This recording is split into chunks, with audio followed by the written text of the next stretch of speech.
Kali ini kita akan bersama-sama melihat diskusi Bang Edis. Bang Edis punya pertanyaan untuk Muslim.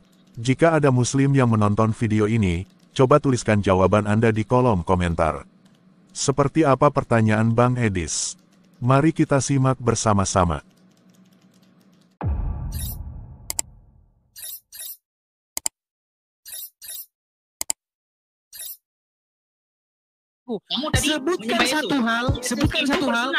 Sebutkan satu hal yang kami perbuat kepada Yesus, tapi kau tidak kau perbuat kepada Muhammad. Halo. Kristen ada sunat nggak? Mau lari kemana-mana? Yesus itu sunat, bro. Sunat? Kau mau bahas sunat? Yakin? Yakin kau bahas sunat? Iya. Sekarang saya tanya sama kamu. Kamu sunat nggak? Ya, tunggu dulu. Sebentar, saya tanya sama kamu. Kamu sunat nggak? Kamu sunat nggak? Kristen kenapa nggak sunat? Karena kami mengikuti perjanjian baru. Sekarang saya tanya sama kamu. Kamu sudah tanya sama saya kan? Kenapa Kristen nggak sunat? Jangan melebar kemana-mana. Ini saya tanya. Kamu sudah tanya sama saya, sudah saya jawab. Kenapa nggak sunat? Karena kami mengikuti perjanjian baru. Sekarang pertanyaannya sama kamu. Kamu sunat nggak? Nah, sudah mulai kanak-kanakan. Kalau kanak-kanakan tidur. Kalau kanak-kanakan di bawah. Kalau kau kanak-kanakan di bawah kau. Kalau kanak-kanakan. Kalau kau bawa kanak-kanakan di bawah. Kristen nggak sunat. Ya, ngapain kau diskusi lagi? Kau udah jadi robot. Kalau udah jadi robot udah nggak usah diskusi lagi. Berat, saudara. Berat. Pengguna tidak tersedia. Muslim? Pengguna tidak tersedia? Halo? Ya, halo. Ya, silakan nyalakan kamera, Bu. Gak bisa. Baik, di bawah dulu kalau nggak bisa. Kalau sudah malu jadi orang Islam, di bawah. Sulit Anda itu. Baik, kita naikkan lagi satu Muslim. Oh, salah Bang. Oke. Jadi sudah melanjut tadi Bang ya. Intinya kita tadi sudah ini tema kita, buktikan Muhammad bukan ilah dan robmu. Nah, kita tadi sudah belajar apa definisi ilah, apa definisi rob ya. Kita sudah sampai kepada satu kesimpulan bahwa ilah adalah sesuatu yang kamu menaklukkan diri kamu kepadanya sehingga kamu dikuasai, dikendalikan, melakukan apapun yang diperintahkan kepada kamu. Siap. Baik. Misal, ketika kamu membuat diri kamu dikendalikan oleh hawa nafsu kamu, ketika kamu tak kuasa kecuali takluk di bawah hawa nafsumu sehingga kamu melakukan keinginan-keinginan hawa nafsumu. Artinya kau telah membuat hawa nafsumu itu sebagai ilah atau Tuhanmu. Oke. Setuju? Siap. Nah, sekarang saya tanya sama Abang. Sebagai Muslim, Anda berbuat itu nggak kepada Muhammad dan Allah? Menjadikan dia ilah tidak? Iya, kamu membuat Muhammad dan Allah sebagai ilah nggak? Dengan cara kau menaklukkan diri melakukan kehendak-kehendak mereka berdua? Enggak, dalam persoalan ibadah kepada Muhammad itu. Sekarang saya tanya Bang, kepada siapa kamu menaklukkan diri kamu sehingga kamu harus melakukan perintah-perintahnya kalau bukan kepada dua orang yaitu Allah dan Muhammad? Iya. Betul? Iya, kepada dua. Kepada dua sosok kan? Iya. Artinya kamu membuat diri kamu dikendalikan oleh Allah dan Muhammad, betul? Iya. Iya, sudah terbukti bahwa Muhammad ilahmu. Nah, arti gini ya, Bang. Itu kan secara pemahaman Abang gitu kan. Loh, coba di mana salahnya? Coba silakan di mana salahnya? Di mana salahnya? Saya tidak mengatakan gini. Saya belum mengatakan bahwa Allah dan Muhammad itu adalah sosok yang sama sebenarnya. Saya belum mengatakan demikian. Iya. Ya kan? Yang saya katakan adalah bahwa secara fakta Anda membuat dirimu takluk tunduk kepada dua pribadi yaitu Allah dan Muhammad, betul? Oke, iya. Iya, artinya ada dua yang kamu jadikan majikan, betul? Ya udah, selesai sudah. Tuhanmu berarti Allah dan Muhammad, selesai. Apa? Artinya kita saling menghargai. Tuhan saya adalah Bapa, Putra dan Roh Kudus. Bapa, Yesus dan Roh Kudus. Tuhan kamu Allah dan Muhammad. Setuju? Ya? Jadi gini Bang. Gimana? Apalagi? Persoalan yang kan saya pernah juga ini melihat komal Abang, persoalan yang taat kepada Allah, taat kepada Nabi Muhammad kan gitu kan. Iya nggak tuh? Taatnya kepada Nabi Muhammad itu bukan bentuk pengilahan, bukan bentuk penyembahan. Gini bang, Ya kan? kita makanya tadi saya Ya, bilang ya, bang, artinya apa gini, kalau apa ilah- pengertian gini bang, apa pengertian menjadikan sesuatu itu sebagai ilah? Coba kita bicara dulu di situ. Kriterianya Oke, apa? ilah dulu ya. Ilah Ya. dulu ya. Oke, apa kriterianya sehingga kalau kita berbuat seperti itu terhadap sesuatu, maka itu mengilahkan? Coba, Iya, menjadikan dia sesembahan. menjadikan dia sebagai sesuatu yang kepadanya kamu menaklukkan diri, betul? Menaklukkan diri sesembahan. Iya, sesembahan itu kan artinya kamu menaklukkan diri kepadanya. Taat lah. Menaklukkan ini bahasanya agak apa ya? Taat ya. Iya, taat kepadanya. Makanya kan kamu taat kepada Allah dan juga taat kepada Muhammad, betul? Ya, benar. Iya, makanya kamu jadikan Allah dan Muhammad itu sebagai dua sosok yang harus kamu taati, betul? Benar. Ya sudah, berarti kamu menjadikan mereka sebagai ilahmu. Nah, bukan. Artinya ilah ini fungsinya untuk penyembahan, Pak. Berat ini berat. Penyembahan itu apa sih? Apa penyembahan itu? Hah? Apa penyembahan itu apa? Penyembahan itu ya itu kan kalau Ya, sejarahnya bingung kan? La ilaha illallah. Bingung Ya, ini kan? udah aduh berat ini kita nih Bang, aduh berat. Bang, gini aja lah. Gini, Bang. Kami orang Kristen waktu di gereja. Kami bernyanyi-nyanyi. Ku mau sepertimu Yesus, disempurnakan selalu. Kami nyanyi-nyanyi memanggil-manggil nama Yesus. Oke. Anda memanggil-manggil Muhammad juga nggak? Seperti bagaimana kami memanggil-manggil Yesus. Ya, Apa bedanya ketika kami berbuat itu kepada Yesus? Kau bilang, orang Karesteng lagi nyembah Yesus katanya. Sementara kau berbuat juga kepada Muhammad, tapi kau tidak ngaku kau nyembah Muhammad. Kenapa? Coba ketika kami di gereja nyanyi ya Yesus, ya Yesus, ya Yesus, kau bilang orang Kristen lagi nyembah Yesus, diam, teman-teman sebar, jangan bunyikan bel keras-keras. Kau juga melakukan hal yang sama di masjid. Ya Rasul salam alaika. Betul tidak? Betul tidak? iya. Apa bedanya? Kau panggil Muhammad, kami panggil Yesus. Kau bilang waktu panggil Yesus, lihat lagi nyembah Yesus. Sedangkan kau melakukan hal yang sama, kau nggak bilang nyembah Muhammad. Oke, gantian. Gimana sih? Itu lirik abang tadi waktu pas nyanyi Yesus itu kayak mana? Gimana? Banyak bang lagu-lagu kami tentang Yesus. Seperti banyak lagu-lagumu tentang Muhammad. Salah satunya aja. Salah satunya aja coba biar saya pengen dengar. Salah satunya, misalnya, ku mau cinta Yesus selamanya. Ku mau cinta Yesus selamanya. Nah, sekarang ku tanya, kau melakukan puji-pujian juga nggak kepada Muhammad? Benar. Iya sama. Kau bernyanyi juga kepada Muhammad. Bahkan ada lagunya di sini bisa saya putarkan. Lagunya begini. Iya. Muhammadku, dengarlah seruanku. Ah, ada kan? Ada nggak lagu Abang seperti itu? berpikir bahwa ketika umat Muslim menyanyikan itu dia menyembah Muhammad. Loh, waktu kami di gereja bikin begitu, kau bilang lagi menyembah Yesus. Kami di gereja nih bang ya, kami di gereja ya. Misalnya, kami di gereja kan nyanyi itu, panggil-panggil nama Yesus, betul? Iya. Nah, apa kau bilang terhadap perbuatan itu? Apa kau katakan? Orang Kristen lagi nyembah Yesus, betul? Betul nggak? Iya. Nah, sekarang kau berbuat yang sama. Kau lakukan itu juga kepada Muhammad. Kau nyanyi-nyanyi, Muhammadku, dengarlah seruanku. Kau lakukan nggak itu kepada Muhammad? Kau berseru-seru nggak kepada dia? Ya. Nah, sekarang ku tanya, Muhammad ada di mana? Di Madinah. Kok ya, di kuburan, betul? Iya, di Madinah. Ah, jadi kau berseru-seru kepada orang di kuburan, betul atau tidak? Iya. Nah, sekarang kami berseru-seru kepada dia yang di sorga, dia yang hidup. Makanya Yesus berkata, ketahuilah aku menyertai kamu sekalian sampai kepada akhir zaman. Yesus hidup, nggak di kuburan. Makanya sekarang, siapa sebenarnya sekarang yang penuhan mayat? Siapa sebenarnya sekarang yang berseru-seru kepada mayat? Coba. Jadi gini bang ya. Mana jangan ketawa-ketawa aja bang ini bang. Aduh, udah bangkrut bandar ini abang masih ketawa aja. Gimana? Kami wala tahsabanal ladzina qutilu fi sabilillahi amwata.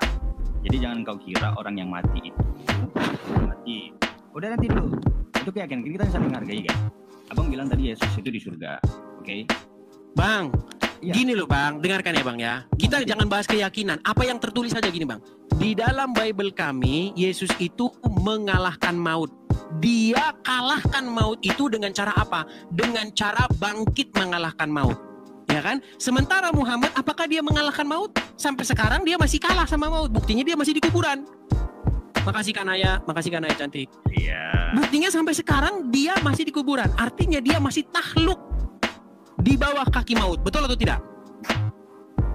Iya. Nah, itu yang tertulis di kitab Anda. Yang tertulis di kitab kami, Yesus bangkit mengalahkan maut. Dia hidup. Nah, sekarang artinya menurut iman kamu, iman Anda bernyanyi-nyanyi kepada dia yang ada di kuburan, betul? Tertuju kepadanya. Ya, sementara kami ketika bernyanyi-nyanyi kepada dia yang hidup.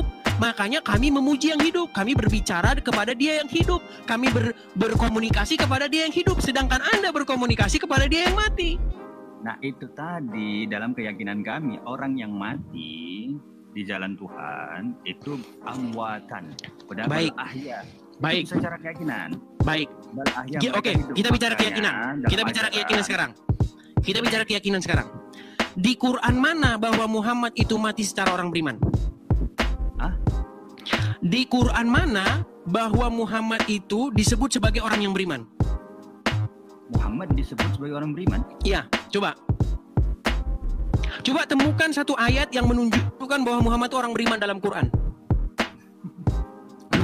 Kok malah abang ketawa? Jangan ketawa, bang. Bang, yang saya baca dalam Quran, Muhammad takut kepada manusia.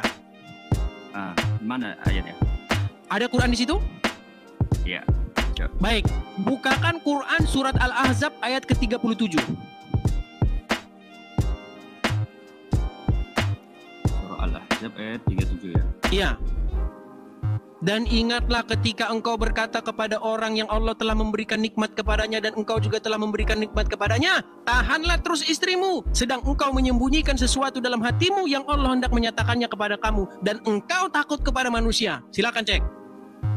Dan engkau takut kepada manusia, padahal Allah lebih berhak engkau takuti. Oke, coba dibaca yang pertama dari awal. Dan ingatlah ketika engkau Muhammad, wa idza taqulu lilladzi Artinya aja, Bang. enggak. Kita harus baca juga secara nafsuan. Berikan nikmat secara engkau. Bang, bacanya kedengaran, Bang. Jangan bisik-bisik. Dan ingatlah ketika. dalam hatimu apa yang dinyatakan oleh Allah dan engkau takut kepada manusia. Padahal Allah Oke, siapa di situ engkau, Bang? Muhammad. Takut kepada manusia nggak di situ dia? Yes. Iya. Bagaimana Anda katakan Muhammad itu orang beriman sementara di situ jelas dikatakan dia takut kepada manusia? Betul tidak dia takut kepada manusia di situ? Oke. Bang, menurut surat An-Nahl ayat 99, apa dikatakan di situ? Setan itu tidak bisa mempengaruhi orang-orang yang beriman dan bertawakal kepada Tuhannya. Menurut surat An-Nahl 99. Tetapi dalam hadis Bukhari disebutkan bahwa Muhammad kena sihir selama 1 bulan.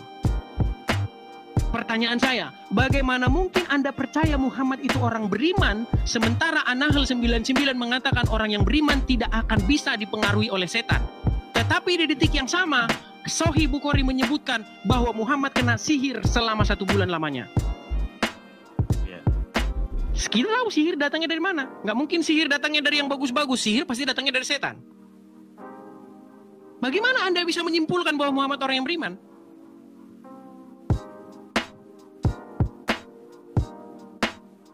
Coba, menurut Al-Ahzab 37 tadi, di situ dia seorang munafik nggak? Siapa? Muhammad. Coba dibacakan.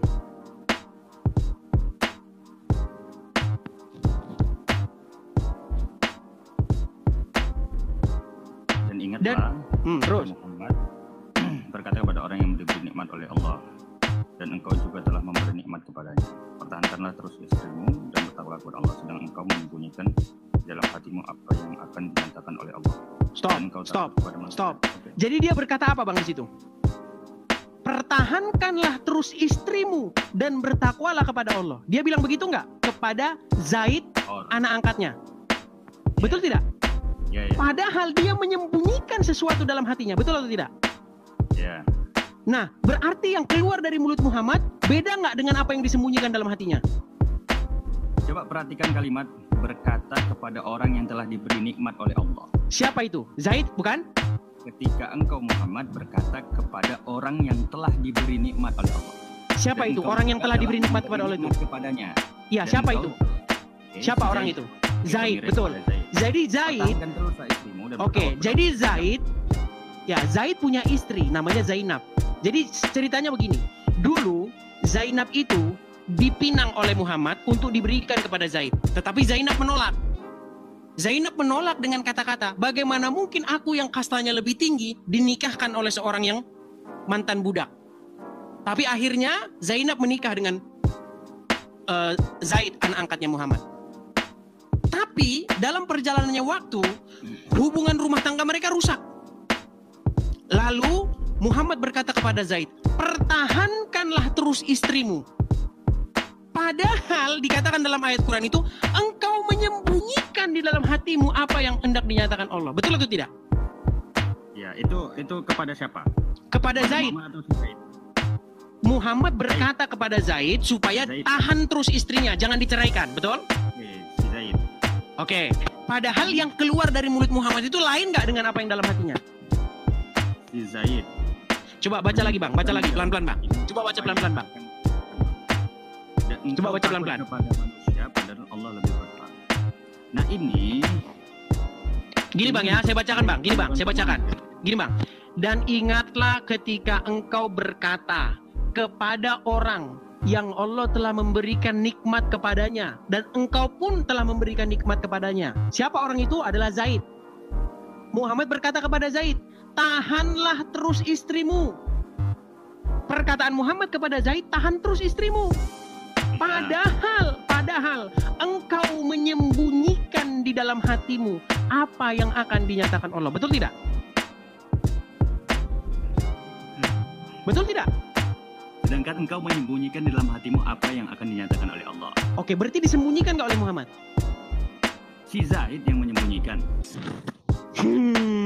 Sulit ini abang nih. Coba dibaca lagi bang, dibaca lagi. Enggak, abang harus memahami juga secara bahasa Arabnya falamma di saat itu ketika Zaid, maka ini takluknya tertujunya kepada si Zaid. Bang, coba dibaca pelan-pelan ya bang ya. Dan ingatlah, siapa yang disuruh mengingat? Dan ingatlah, dan kemudian misalnya wa'idh taqulu, dan ingatlah ketika engkau Muhammad. Dan ingatlah peristiwa ini fi'il madi, ketika peristiwa ini terjadi, ketika Muhammad berkata kepada orang yang telah diberi nikmat si Zaid, dan engkau juga memberi nikmat kepadanya. Dan Muhammad memberi nikmat kepadanya. Pertahankanlah terus istrimu dan Nah, kepada siapa dia ngomong itu? Pertahankanlah terus istrimu. Itu siapa yang ngomong dan kepada siapa dia ngomong? Muhammad kepada si Zaid. Pertahankanlah terus istrimu terus. Dan sedang engkau menyembunyikan di dalam hatimu sedang engkau menyembunyikan. Pertahankanlah terus istrimu, sedang engkau menyembunyikan sesuatu dalam hatimu. Siapa yang menyembunyikan sesuatu dalam hatinya? Si Zaid bang, itu pesannya berlanjut. Berat. Coba lanjut, oke lanjut dibaca bang. Oke gini aja lah bang ya. Ini pesannya berlanjut kepada si Zaid. Oke, coba. Pertahankanlah terus istrimu, sedang engkau menyembunyikan sesuatu dalam hatimu yang Allah hendak menyatakannya, dan engkau takut kepada manusia. Berarti engkau di situ Zaid. Si Zaid. Berarti Zaid yang takut kepada manusia. Nah, abang kalau belajar nahwu sorong kepada takulunya ini, itu khitabnya kepada si Zaid. Terus baca terus. Iya, kepada si Zaid. Iya, baca terus bang, baca terus. Ini berkelanjutan, nggak bisa abang potong. Oke, lanjut terus. Berkelanjutan kepada si Zaid. Pesan ini berkelanjutan untuk si Zaid, bahwa pertahankanlah terus istrimu dan bertakwalah kepada Allah. Sedang engkau menyembunyikan di dalam hatimu apa yang akan dinyatakan oleh Allah. Dan engkau takut kepada manusia, padahal Allah lebih berhak engkau takuti. Khitab ini kepada si Zaid. Lanjut. Kepada Muhammad. Lanjut. Muhammad hanya menyampaikan pesannya. Lanjut. Lanjut. Ya udah sampai situ saja. Masih ada itu. Maka tatkala terus. Oke, maka ketika Zaid telah mengakhiri keperluan terhadap istrinya, menceraikannya, dalam kurung ya, menceraikannya. Kami nikahkan engkau dengan dia Zainab agar tidak ada keberatan bagi orang mukmin untuk menikahi istri anak angkat mereka. Oke, silakan. Bagaimana statement Anda itu masuk akal kalau itu tentang Zaid? Di situ kan masalahnya Muhammad Telah ingin. mengakhiri keperluan. Nah, maka ketika tatkala Zaid telah mengakhiri keperluan terhadap istrinya, kami nikahkan kamu dengan engkau. dia. Siapa yang Dengan dinikahkan Zainab. dengan dia itu? Siapa yang dinikahkan? Jadi Muhammad dengan si Zainab. Iya, bekas istrinya Zaid, betul tidak? Ya, agar tidak ada keberatan bagi orang mukmin, itu kan? Iya, makanya di situ kan ayat tentang bagaimana bekas istri anak angkatnya Muhammad sendiri yaitu Zaid akhirnya menikah dengan Muhammad. Betul tidak? Iya benar. Makanya kalau dibaca dari atas, makanya yang menyembunyikan sesuatu dalam hatinya itu adalah Muhammad. Pesan itu berkelanjutan, tidak bisa dipotong. Berat ini saudara-saudara. Oke, coba baca tafsirnya yuk, baca tafsirnya. Oke gini ya, nanti abang lanjut kepada, itu nanti lanjut ke ayatnya sampai ke ayat yang ke-40. Ya, coba dibaca tafsirnya dulu, Bang. Ya, maka Muhammadun Itu udah lain-lain lagi, Bang. Itu udah lain lagi. Ya, sama. Makana Muhammadun aba ahadin min rizalikum walakin Rasulullah wa khataman nabiin. Itu sudah bicara hal yang lain lagi. Yang kita bahas di sini ayat ke-37. Nah, ya.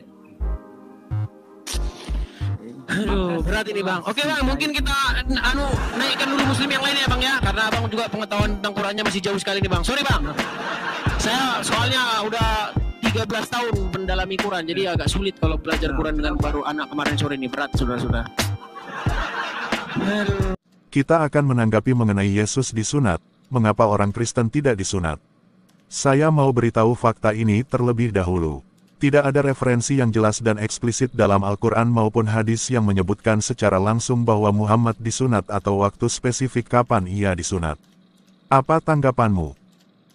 Dalam beberapa literatur Islam, khususnya dalam Sirah Nabawiyah atau biografi Nabi, beberapa ulama berpendapat bahwa Muhammad sudah disunat sejak lahir atau khitan oleh malaikat. Sayangnya informasi ini berdasarkan sumber-sumber yang lemah atau tidak didukung oleh sanad yang kuat. Pandangan ini tidak diterima secara mutlak oleh semua ulama dan lebih bersifat tradisi turun-temurun. Sedangkan Yesus betul-betul disunat sesuai dengan tradisi Yahudi, Lukas 2 ayat 21, karena ia lahir sebagai seorang Yahudi dan hidup di bawah hukum Taurat. Sunat dalam konteks Yahudi adalah tanda perjanjian antara Allah dan Abraham serta keturunannya, Kejadian 17 ayat 10-14. Dalam perkembangan iman Kristen, sunat fisik tidak lagi dianggap wajib bagi para pengikut Kristus. Perubahan ini terutama didasari dari perjanjian baru yang tidak lagi bergantung pada tanda sunat, tetapi pada iman. Dalam suratnya kepada jemaat di Galatia, Paulus menjelaskan bahwa, di dalam Kristus Yesus hal bersunat atau tidak bersunat tidak berarti apa-apa, hanya iman yang bekerja oleh kasih, Galatia 5 ayat 6. Dalam perjanjian baru ini, yang terutama adalah sunat hati, yaitu perubahan rohani dan hubungan yang dalam dengan Allah, Roma 2 ayat 29. Mengenai pertanyaan-pertanyaan Bang Edis lainnya, jika ada muslim yang menonton video ini coba tuliskan jawaban Anda atas pertanyaan Bro Edis ini. Marki Borkeber. Mari kita bongkar kesalahpahaman dengan kebenaran. Salam murid Kristus.